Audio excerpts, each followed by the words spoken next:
Getting there are many ways to arrive at your vacation destination. Once upon a time, the only way a family could afford a vacation was to load up the car and head out on the road.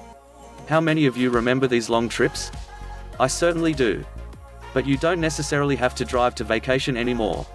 There are all kinds of options. Getting there are many ways to arrive at your vacation destination. Driving if you will be Once upon a time, the only way a family could afford a vacation was to load up the car and head out on the road. How many of you remember these long trips? I certainly do. Driving more than 300 miles, depending on the gas mileage of your vehicle, it will probably be cheaper to fly. Getting there are We many suggest ways that to you drive arrive early if you are going to a location that isn't too very far from your home. The only way a family could afford a huge vacation advantages was to to load load up the up the car car and and head head out on the road. You won't have to worry as much about days-long trips. You can just pack up and go. But there's something to be said for seeing the country out the windows of a car. It can be a learning experience for your children as they get to see the beautiful nation they live in. This is a good time to foster conversation with your family as well. When there's not much else to do along the way, tell each other stories, share your thoughts and memories with them. You'll all learn so much if you do. The next section explores specific ways to make car travel on vacation not only bearable but enjoyable. Flying with airlines competing for business today, air travel is more affordable than it once was. Booking early for airfare will save you a lot of money. Booking ahead is important to getting a fair rate.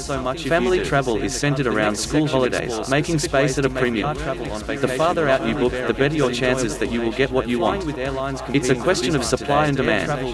When demand is high, prices are high. It is suggested you try to plan trips 10 months to a year in advance, so you get what you want and don't feel like you have to sell for what you can get. You'll probably find the best deals online at one of the sites we mentioned above. They're easily navigable and you can get instant availability reports along with alternative suggested routes.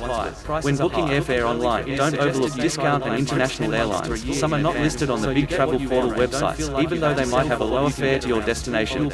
Also be sure to compare rates for alternate airports within a reasonable traveling distance. You might live half an hour from a major airport, but a smaller airport a couple hours away might have substantially lower fares. Check for alternate airports near your destination too. Be flexible about your arrival and departure dates. The major travel portals all have options to search for the cheapest flights within a range of dates. Any one of these alternatives could potentially save you hundreds of dollars. Many credit card companies offer frequent flyer miles when you use their cards for purchases. This is a great way to save on air travel by taking advantage of this service. Use your credit card for almost every purchase you make, then cash in at vacation time. It could mean free airfare for you and your family. Of course, it could also mean large credit card bills and unpaid balances, so spend wisely. Only use the card for things you would purchase normally, not on extravagant items just to get the mileage. Don't throw away your junk mail. Sometimes inside those coupon packages, there will be discounts for air travel. One person almost threw away her Valpak envelope, but decided to go through it just in case there was anything in there she could use. Lo and behold, there was a certificate for $100 off travel with a discount airline. The coupon was good for up to 4 tickets, so each member of her family flew to Florida for just $54 each round trip. Finally, you can go to a flight. They are very knowledgeable about the airline business and can often save you tons of cash if you let them know that is your biggest priority. They'll give you free rate quotes as well, so when you call, you can see if a flight will fit into your budgeted plan. Here are some valuable tips to help you save on airfare when booking yourself. Airlines usually reload their computers at midnight, so as soon after that as possible is a good time to shop online for low-cost seats that folks might have reserved but not paid for. When one airline announces a sale to a particular destination, chances of the others will soon follow suit, so be on the lookout and call or click around. Use the internet to search out last-minute bargain weekend fares. Most airlines' websites have a place where drastically reduced weekend fares are available. Start checking on Wednesday for the weekend ahead. Trains. Many songs have been written about the country's love for trains and the rail system. Most of them, however, are about hopping a freight train bound for Georgia or some other unseemly way to travel. Train travel isn't like that anymore. Today's trains are luxury vehicles that rival many airplanes. They provide for roomy seats, dining cars, club cars, and even sleeping berths for really long trips.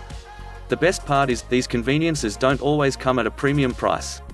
Amtrak, the country's major train service, offers up many discount plans for budget-savvy travelers. Since it's a family vacation, we assume you will probably have children along. If these passengers are age 15 or under, they get to travel at half price. You can also find money-saving coupons in mailings and online. All you have to do is look around. And don't forget to ask for discounts. If you don't ask, they probably won't be offered up to you even though they might be available, so take a moment when booking and say, can you get that rate any lower? Long car trips are long and storied in family vacation history. The tales abound and grow larger with each telling as each family member recounts the horrendous story of the 18-hour drive to the Grand Canyon. Is there any way to make the vacation drive easier? You bet.